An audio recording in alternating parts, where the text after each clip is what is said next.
Hello everyone, welcome back to my channel Learn from IZ. Today is the beginning of new chapter named Forms of Business Organization. अब देखिए business organization होता क्या है? Meaning, the forms of business organizations are related with ownership, and ownership is a legal concept which determines the authority and responsibility of owners. अब business organisation मतलब business करना, तो जो बिजनेस करता है तो जो उसका मालिकाना हक है, जो ओनरशिप है, वो किसके पास में रहेगी, और इसी को हम लोग बिजनेस ऑर्गेनाइजेशन बोलते हैं। बिजनेस ऑर्गेनाइजेशन एक लीगल कॉन्सेप्ट होता है, क्योंकि जितने बिजनेस स्टार्ट करने से पहले जितने भी बिजनेस से रिलेटेड मतलब फॉर्मेलिटीज होती हैं वो पूरी करनी पड़ती हैं। तो ये बताता है कि अथॉरिटी और रिस्पॉन्सिबिलिटी ओनर्स के पास होगी। अब वो ओनर्स कई तरीके के हो सकते हैं, वो पार्टनरशिप्स में भी हो सकते हैं, वो सोल में भी हो सकते हैं। तो आज की वीडियो रहेगी सोल प्रोप्राइटरशिप के बारे में, मतलब अकेला इंसान बिजनेस कर रहा है तो जितनी भी अथॉरिटी है, जो रिस्पॉन्सिबिलिटी है, वो किसके पास में रहेगी? वो अकेले एक बंदे के पास में ही रहेगी।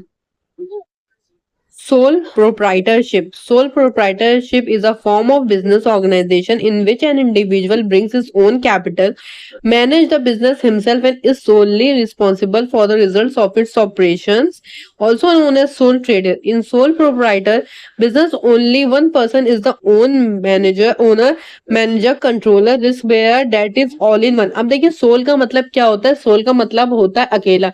मतलब जो सोल प्रोप्राइटर में क्या होता है, जो बिजनेस स्टार्ट करेगा वो मतलब एक अकेला पर्सन ही स्टार्ट कर रहा है, तो वो जो भी कैपिटल लाएगा वो उसकी खुद की होगी, जो भी लायबिलिटीज होंगी वो उसको खुद को ही पे करना पड़ेगा, वो पूरा बिजनेस खुद ही मैनेज करेगा, उसको जो प्रॉफिट होगा वो भी खुद ही रखेगा, जो लॉस होगा वो उसको भी लॉस जो भरना पड़ेगा वो खुद ही भरना पड़ेगा।